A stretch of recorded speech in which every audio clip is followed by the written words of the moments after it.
Hi friends, இந்த ட்ராமாவுடைய third part தான் நம்ம இன்றைக்கி பார்க்க போகிறோம். அதுக்கு முன்னாடி ஃபன் டாக் வித் இந்துன்னு தானே போட்டிருந்தேன். அது ஃபன் டாக் வித் இலக்கியா. என்னுடைய ஒரிஜினல் நேம் வந்து இலக்கியா, சும்மா செல்ல பேர் தான் இந்து. அதை மாற்றிட்டேன், ஓகேங்களா? அதனால் யாரும் கன்ஃபியூஷன் ஆகாதீங்க, இது என்னுடைய சேனல் தான். போன எபிசோடில் நம்ம எதோடு முடிச்சிருந்தோன்னா, ஹீரோயின் வந்து ப்ரெக்னென்சி கிட் எடுத்துகிட்டு வாஷ்ரூமுக்கு போயிருந்தா. அப்போ வந்து அவங்க செக் பண்ணிகிட்ருக்காங்க. மாமியார் கேட்குறாங்க, ஏம்மா வாமா சீக்கிரமா, எனக்கு பயமாக இருக்குன்றதுக்கு ஹீரோயின் வர்றாங்க. அவங்க ஹஸ்பண்ட் கேட்குறாங்க, ஏன் எதுக்கு இவ்வளோ நேரம் பதற வச்சீங்களா அப்படின்னு சொல்லிட்டு. ஹீரோயின் வந்து அந்த கிட்ட கொடுக்குறாங்க. பார்த்தா 2 கோடு, அதாவது அவங்க ப்ரெக்னெண்ட்டாக இருக்காங்கன்ற மாதிரி வந்திருக்கு. அவங்க மாமியாருக்கெல்லாம் செம்ம ஹாப்பி. ஹீரோ வந்து ஹீரோயினை ஹக் பண்ணிக்கிட்டு, நீ வந்து உண்மையாக ப்ரெக்னெண்ட்டாக இருக்கியா அப்படின்லாம் சொல்லிட்டு இருக்காங்க. அப்போ தான் ஹீரோயின் என்ன பண்ணாங்கன்னு காட்டுறாங்க. ஏதோ இங்க் எடுத்து அதில் போட்டிருக்காங்களாட்டுங்குது. ஹீரோ வந்து அந்த ஃபோனில் சொன்ன லேடியை தான் நினச்சி பார்த்துட்ருக்காங்க. இவள் ப்ரெக்னெண்ட்டாக இருந்தானா அது உன்னுடைய குழந்தையே இருக்காது, நீ வந்து இந்த உலகத்தை சேர்ந்தவன் இல்லைன்னு சொன்னதை தான் நினச்சி பார்த்துட்ருக்கான். ஹீரோயின் உங்களுக்கு ஞாபகம் இருக்கா நம்மளுடைய ஃபஸ்ட்டு சைல்டை பற்றி அப்படின்னு கேட்டுட்ருக்காங்க. மாமியார் அப்படியே சமாளிக்கிறாங்க. அவன் எப்படி அப்படிலாம் மறப்பான், போன வாட்டி அவன் ஏதோ டென்ஷனில் ஏதோ பேசிகிட்டு இருப்பான் அப்படின்லாம் சொல்கிறாங்க. நான் ஒன்றும் உங்கள்கிட்ட கேட்கல, அவங்கக்கிட்ட தான் கேட்குறேன், அவங்கள பதில் சொல்லுங்கன்றதுக்கு நம்ம குழந்த அபார்ஷன் ஆகிடுச்சு அப்படின்லாம் ஹீரோவும் என்னமோ சொல்லிதான் சமாளிச்சிட்ருக்காங்க. மறுபடியும் இப்படி ஆகாதுடாமா, நான் அத்தையாக தானே இருக்கேன், உனக்கு நான் அம்மாவாட்ட இருந்து பத்திரமா பார்த்துக்கிறேன், இந்த வாட்டிலாம் மறுபடியும் இப்படி ஆகாது அப்படின்னு சொல்லிட்டு அவங்க மாமியாரும் சமாளிச்சிட்ருக்காங்க என்னென்னமோ சொல்லிட்டு. அதுக்கடுத்து ஹீரோயின் வந்து ஹீரோ கிட்ட கேட்குறாங்க, லைக் என்னை பிக்கப் பண்ணிட்டு போக வாங்கன்னு அவங்க வந்து டென்டல் மோல் எடுக்கணும் அப்படின்றாங்க. ஹீரோவும் சரிடாமா நான் நாளைக்கு வந்துடுறேன் அப்படின்னு சொல்லிட்டு இருக்காங்க. அதுக்கடுத்து ஃபுட் சாப்பிட்டுட்டு நெக்ஸ்ட் டே தான் காட்டுறாங்க. ஹீரோவுடைய டென்டல் மோல் அளவு எடுத்துகிட்டு வந்து வைக்கிறாங்க ஹீரோயின். என்னமோ கபோர்டில் வச்சுட்டு அதுக்கடுத்து அவங்க பாய் ஃப்ரெண்ட் கூட போகிறாங்க. அதாவது ஹீரோ கூட தான் போயிட்டு இருக்கும்போது ஹீரோ ஃப்ரெண்டுடைய கேர்ள் ஃப்ரெண்ட் வந்துட்டு நான் உன்னை எங்கெல்லாம் தேடிட்டு இருக்கேன் அப்படின்லாம் சொல்லிட்டு கத்திக்கிட்டு இருக்காங்க. என்னடா மாச்சு, உனக்கு என்னாச்சு, பிரச்சனையா அப்படின்னு சொல்லிட்டு ஹீரோ கேட்டுட்டு இருக்கும் போது, இல்லை இங்கே பாரு அப்படின்னு சொல்லிட்டு காட்டுறாங்க. ஹீரோயின் சொல்கிறாங்க, அவங்க மேரேஜ்க்கு நீ பொண்ணு இல்லை வேற யாராச்சும் பொண்ணான்னு கேட்கறதுக்கு, ஆமாம் இது எப்படி உனக்கு தெரியும் அப்படின்லாம் சொல்லிட்டு இருக்காங்க. அந்த பொண்ணு சொல்கிறான், அவன் என்னை மட்டும் தான் லவ் பண்ணான், அவன் என்னை தான் மேரேஜ் பண்ணிக்கிறான்னு சொல்லியிருந்தான், நீ ஒரு பிளேஸ் கூப்பிட்டு போனதானடா, அப்போ இருந்தாண்டா அவன் மாறிட்டான்றதுக்கு. அப்படிலாம் இல்லை, கம்மன் நீ போ, அவனை நீ விட்டு அவனோட நீ பெட்டர் பர்சனாக பார்த்து விரும்பு அப்படின்னு சொல்லிட்டு இருக்கான் ஹீரோவும். நீ அந்த பிளேஸ் கூட்டு போனால்தான் அவன் அப்படி ஆகிட்டுருக்கான், அதுக்கு முன்னாடி அவன் எவ்வளோ ஹாப்பியாக என் கூட பேசிகிட்டு இருந்தான் அப்படின்லாம் சொல்லிட்டு இருக்கான் அந்த பொண்ணு. என்ன பிளேஸு அப்படின்னு சொல்லிட்டு ஹீரோயின் கேட்டுட்டு இருக்கிறதுக்கு, அதெல்லாம் இல்லைடா வாடாமா அப்படின்னு சொல்லிட்டு ஹீரோவாட்டு கூப்பிட்டு போகிறாங்க. ஹீரோயினும் வீட்டுக்கு வந்துடுறாங்க. ஹீரோயினு கீழே இறக்கி விட்டு, நான் போய் பெட்ரோல் போட்டு வரேன்டாமா, நீ இங்கேயே பத்திரமா இரு, வீட்டுக்கு போ அப்படின்றாங்க. அதுக்கு எடுத்து ஒரிஜினல் ஹஸ்பண்ட் வந்துட்டான். நீ எதுக்குடா இங்கே வந்தன்றதுக்கு, நீ தானடா கூப்பிட்ட அப்படின்ட்டு இருக்காங்க. 2 பேர் பேசிகிட்டு இருக்காங்க. ஹீரோயின் வந்து உன்னைய பார்த்துட்டானே என்ன பண்ணுறது, அவெல்லாம் பார்க்க வாய்ப்பு இல்லை, எங்கள் அம்மா எப்படி இருக்காங்க அப்படின்லாம் சொல்லிட்டு அவங்க அம்மாவை பற்றியெல்லாம் விசாரிச்சுட்டு அவனும் இனிமேல் என்னை கூப்பிடாது அப்படின்னு சொல்லிட்டு ரியல் ஹீரோ வந்து போயிடுறான். ஹீரோயினுக்கு அவங்க ஃப்ரெண்டு ஃபோன் பண்ணிவிட்டு, அந்த டென்டல் மால் யாருதடி, அவனுடைய ஹஸ்பண்ட் தானா, அவனுடைய ஃபஸ்ட் இருந்ததுக்கும் இப்போ இருக்கிறதுக்கும் நிறைய சேஞ்சஸ் இருக்கே, அது அவன் தானா அப்படின்லாம் சொல்லி கேட்டுட்ருக்காங்க. ஹீரோயினுக்கு ஒரே மாதிரி படபடப்பாக இருக்குது. ஹீரோயினும் மேரேஜ்க்கு போகிறாங்க, அதாவது அவங்க ஃப்ரெண்டுடைய மேரேஜ்க்கு. அப்போ அந்த பொண்ணு வந்து நிப்பாட்டிட்டு, நீ அவன் இல்லை தானே எனக்கு நல்லாவே தெரியும், நீயும் நானும் 5 வருஷமாக ஒன்றா தானே இருக்கோம், எனக்கு உன்னைய பற்றி தெரியாதா, இது நீயே இல்லை தானே, நீங்கள்லாம் போய் தானே சொல்கிறீங்க, இந்த மேரேஜ் நடக்கக்கூடாது அப்படின்னு சொல்லிட்டு இருக்காங்க. அவன் வந்து காட்ஸ் குத்துற விட்டுட்டான், அவளை தூக்கிட்டு போய் வெளியே போடுங்களா அப்படின்னு சொல்லிட்டு. அதுக்கடுத்து கல்யாணமும் நடந்து முடிஞ்சிடுது. ஹீரோயினும் வெளியே வந்துட்டுருக்காங்க. அதுக்கடுத்து ஹீரோயின் வந்து சொல்கிறான், என்னுடைய ஒரு பொருளை வந்து உள்ளே விட்டுட்டு வந்துட்டு நான் போய் எடுத்துகிட்டு வரேங்கன்னு சொல்லிட்டு அவனை பார்க்க தான் போகிறா. அவன் என்னங்க ஏதாச்சும் மறந்து விட்டீங்களா, ஆமாம் நான் உங்ககிட்ட ஒரு கேள்வி கேட்கணும், நீயும் அவளும் 5 வருஷமாக ஒன்றா தானே இருந்தீங்க, அப்புறம் எப்படி நீங்கள் 2 பேர் பிரிஞ்சிங்கன்றதுக்கு, இல்லை நீங்கள் தப்பாக நினச்சிட்ருக்கீங்க, நான் அவளை ஒன்றும் விரும்பலை, இன்னொரு பொண்ணை தான் விரும்பினேன் அப்படின்னு சொல்லிட்டு அவன் வாட்டுக்கு எஸ்கேப் ஆயிடுறான். ஹீரோயின் வந்து சந்தேகத்தோடு அந்த சைடு திரும்பி பார்த்தா அங்கேயும் அவனுடைய ஃப்ரெண்டாட்டமே ஒரு ஆள் இருக்கிறான். அவன் வாட்டுக்கு ஹீரோயின் பார்த்தோன்னே தெரிச்சு ஓடிட்டு இருக்கான். ஹீரோயினும் அவனை பிடிக்கணும்னு சொல்லி போயிட்டு இருக்காங்க. அப்போ வந்து அந்த கேர்ள் ஃப்ரெண்டை பார்த்துட்டாங்க. நீ சொன்னது உண்மைதான், அவனாட்டுமே நான் இப்போ ஒரு பையனை பார்த்தன்றதுக்கு, நான் சொன்னல அன்றைக்கே, அப்போ நீ இங்கே என்ன கேட்டிங்களா, என்னை எவ்வளோ திட்டினீங்க அப்படின்லாம் சொல்லி அந்த பொண்ணு வாட்டு திட்டிகிட்டு இருக்கா ஹீரோயினை. சரி வா நம்ம போய் இப்போயே அவனை போய் கண்டுபிடிக்கலாம் அப்படின்னு சொல்லிட்டு ஹீரோயினும் அந்த பொண்ணை கூப்பிட்டுட்டு இருக்காங்க. அவளும் ஒன்றால் எனக்கு ஹெல்ப் பண்ண முடியுமான்லாம் கேட்டுட்டு இருக்கா. அப்போ வந்து ஹீரோயினுக்கு வந்து ஹீரோ கிட்ட இருந்து ஃபோன் கால் வருது. நம்ம வந்து நாளைக்கு காஃபி ஷாப்பில் நைட் மீட் பண்ணலாம் அப்படின்னு சொல்லிட்டு ஹீரோயின் வாட்டி கிளம்புறா. அவள் வந்து காஃபி ஷாப்பில் வந்து வெயிட் பண்ணிகிட்டு இருக்கா அவளுக்காக. ஆனால் அவள் போயிட்டுருக்கும்போது ஹீரோவை மீட் பண்ணி உனக்கு அவனை தானே பார்க்கணும், வா நான் போய் கூப்பிட்டு போய் காட்டுறேன் அப்படின்னு சொல்லிட்டு கூப்பிட்டு போகிறான். அங்கே பார்த்தா அவனுடைய ஃப்ரெண்டாட்டம் ரியலாக இருப்பான்ல அவன் வந்து நின்றுட்டுருக்கான். பார்த்து பேசுடா அப்படின்னு சொல்லிட்டு ரியலும் ஃபேக்கும் பேசிட்டு போயிடுறாங்க.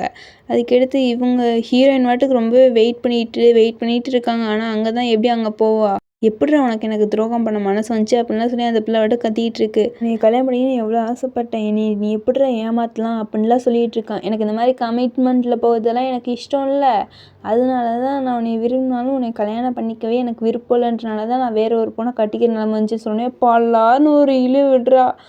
ஏய் நான் உன்னை என்ன பண்ணேன், நான் என்ன உன்னை சீட்டிங்காக பண்ணேன், இல்லை நான் உன்னை காப்பாற்றிருக்கேன், நான் கெட்டவனாக இருந்தாலும் நல்லவன் தான் அப்படிலாம் சொல்லிகிட்டு இருக்கான். சரி நம்ம வந்து ஃபஸ்ட் ஆட்டமே இருக்கலாம், கல்யாணம்லாம் வேணாம் அப்படின்னு சொல்லி அந்த பொண்ணு சமாதானமாகிடுறா. இது சீக்ரெட்லாம் நீ யார்கிட்டையும் சொல்லக்கூடாதுன்னு சொல்லி இவனும் ப்ராமிஸ் வாங்கிக்கிறான். ஹீரோயினுக்கு வந்து ஒரு மெசேஜ் வருது, நான் வந்து பொய் சொல்லிக்கிட்டேன், அந்த கல்யாணம் பண்ணதுனால தாங்க முடியல, அதனால தான் நான் பொய் சொன்னேன் அப்படின்னு சொல்லி மெசேஜ் வாட்டுக்கு வருது. ஹீரோயின் அவளுக்கு ஃபோன் பண்ணணுன்னு பார்த்தா ஃபோன் பண்ணால் சுவிட்ச் ஆஃப்னு வருது. அதுக்கடுத்து அவங்க ஆஸ்பத்திரிக்கு போயிட்டு அவங்க யோசிச்சுட்டு இருக்காங்க. அப்போ வந்து அந்த அக்கா வந்து கேட்குறாங்க, ஏண்டி உனக்கு இன்னும் சரியாகலையா, அவன் ஃபேக்குக்கா அப்படின்லாம் சொல்லிட்டு இவங்களும் பேசிகிட்டு இருக்காங்க. அவங்க சொல்லதெல்லாம் கேட்கவே இல்லை, வா சைக்காலஜிஸ்ட்டை போகலான்னு சொல்லிட்டு அவங்க ஃப்ரெண்டுக்கிட்ட போய் கூப்பிட்டு போய் காட்டுறாங்க.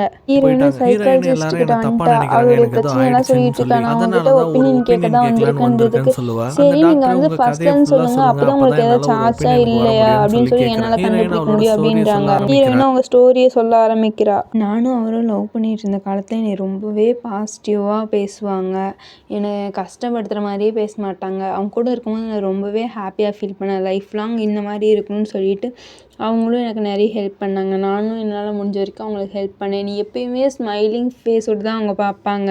ஆனால் மேரேஜ்க்கு அப்புறம் அது அப்படியே டோட்டலாக மாறிடுச்சு. என்கிட்ட அவங்க கேரிங்காக பேசுகிறதில்ல, அவங்க ஃப்ரெண்ட்ஸ் கூட எங்கே பார்த்தாலும் வெளியவே சுற்றிட்டு இருப்பாங்க, வீட்டுக்கும் வர்றதில்ல.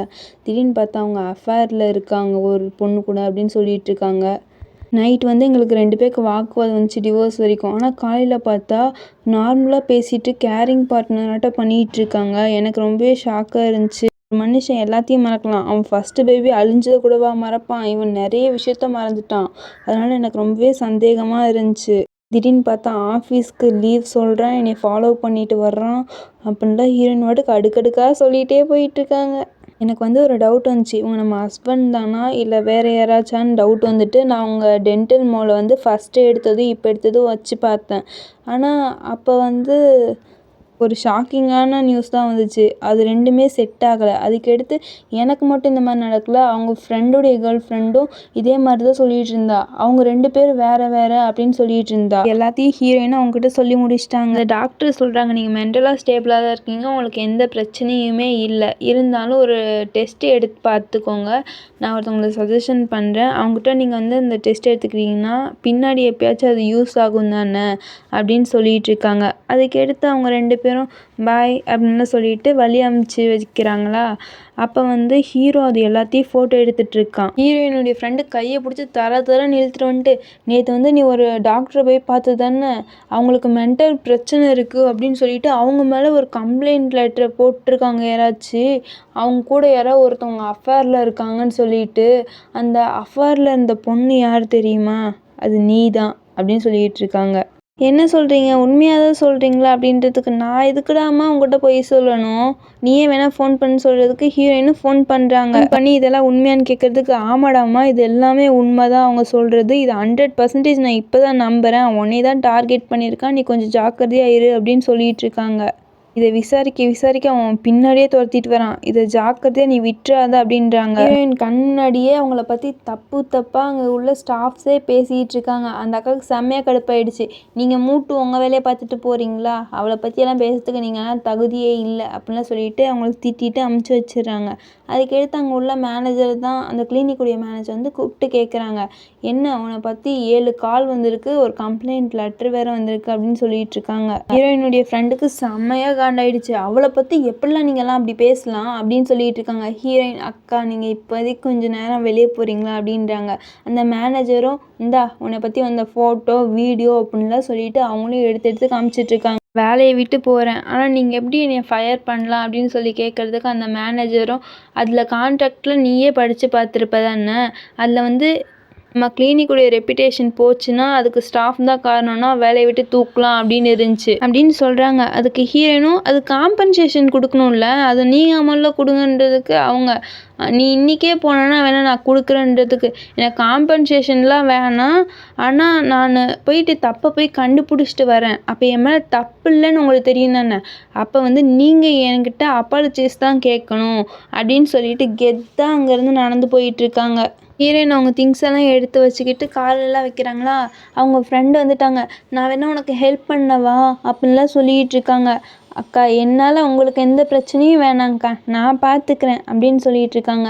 ஹீரோயினை பார்த்தோன்னுமே அப்படியே ஹீரோ டோட்டலாக சேஞ்ச் ஆகிட்டு ரொம்ப கேரிங் ஹஸ்பண்டாட்டு நடந்துக்கிறான். அப்புறமா உனக்கு என்னம்மா ஆச்சு, ஏன் டல்லாக இருக்குது அப்படின்னு சொல்லி கேட்குறதுக்கு எனக்கு வேலை போச்சு அப்படின்னு சொல்லிட்டு இருக்காங்க ஹீரோ. நம்ம புதுசாக ஒரு கிளினிக் ஆரம்பிக்கலாம், நீயும் நான் மட்டும் ஹாப்பியாக லைஃப் ஸ்பெண்ட் பண்ணலாம் அப்படின்லாம் சொல்லிகிட்டு இருக்காங்க. ஹீரோயின் எனக்கு டிவோர்ஸ் வேணும்னு சொல்லிட்டு ரூமுக்கு போயிட்டு எல்லா துணிமணியெல்லாம் அடுக்கி வச்சிட்ருக்காங்க. என்னத்துக்குமா நீ டிவோர்ஸ் கேட்குற அப்படின்னு சொல்லிட்டு இருக்காங்க ஹீரோவும். ஹீரோயினும் அந்த ஃபோட்டோ எல்லாம் எடுத்து போடுறாங்க. அது எந்த மாதிரி இருக்குன்னா, ஹீரோ வந்து அவங்க 2 பேரையும் ஃபோட்டோ எடுத்திருப்பான்ல, இவன் சிசிடிவி கேமரா நல்லா பதிவாயிட்டான். அதுக்கப்புறம் இல்லைடாமா நான் அது தெரியாமல் பண்ண அது இதுன்னு சொல்லி சமாளிச்சிட்ருப்பான்.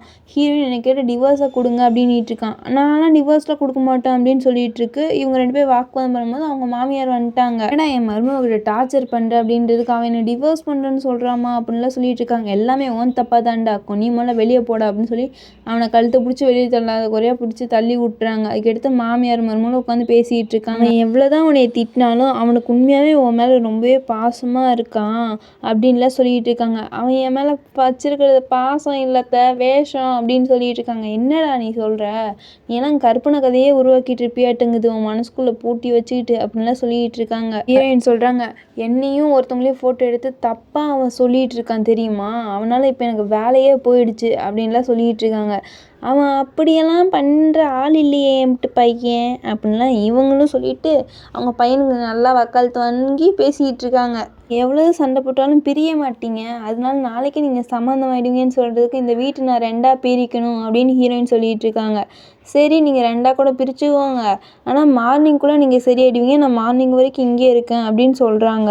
சரி ஓகே அத்தை, நீங்கள் சொல்கிற மாதிரி நடக்குதான்னு பார்க்கலாம் அப்படின்னு சொல்லிட்டு ஹீரோயின் வந்து அவங்க ரூமுக்கு போயிடுறாங்க. ஹீரோயின் வந்து அவங்க ஃப்ரெண்டுக்கு ஃபோன் பண்ணிவிட்டு என் மாமியார் நடந்துக்கிறத பார்த்தாலே சரியில்லை, அவங்களுக்கு என்னமோ தெரிஞ்சிருக்காட்டுங்குதுன்றதுக்கு அவங்களும் ஆமாம், எப்படி ஒருத்தன் அம்மாக்கிட்டே சொல்லாமல் என்னென்ன விஷயத்த தான் பண்ண முடியும், அவன் கண்டிப்பாக சொல்லியிருப்பான் அப்படின்லாம் சொல்லிகிட்டு இருக்காங்க. நம்ம வந்து பிளான் படி போகலான்னு சொல்லிகிட்டு இருக்காங்க அவங்களுடைய ஃப்ரெண்டு. அதோட இந்த எபிசோட் முடியுது. நம்ம நெக்ஸ்ட் வீடியோவில் மீட் பண்ணலாம். அதுக்கு முன்னாடி நான் வந்து உங்ககிட்ட ஒன்று சொல்லணும். இது என்னென்னா, நம்ம சேனல் உங்களுக்கு பிடிச்சிருந்துச்சுன்னா மறக்காமல் லைக் பண்ணுங்கள், ஷேர் பண்ணுங்கள், கமெண்ட் பண்ணுங்கள். உங்களுக்கு என்னுடைய வீடியோ பிடிச்சிருக்கா இல்லையான்னு அந்த கமெண்ட்டில் சொல்லுங்கள். இந்த ஒரே ஒரு ஹெல்ப் மட்டும் பண்ணுங்கள். Bye friends and family. நம்ம நெக்ஸ்ட் வீடியோவில் மீட் பண்ணலாம்.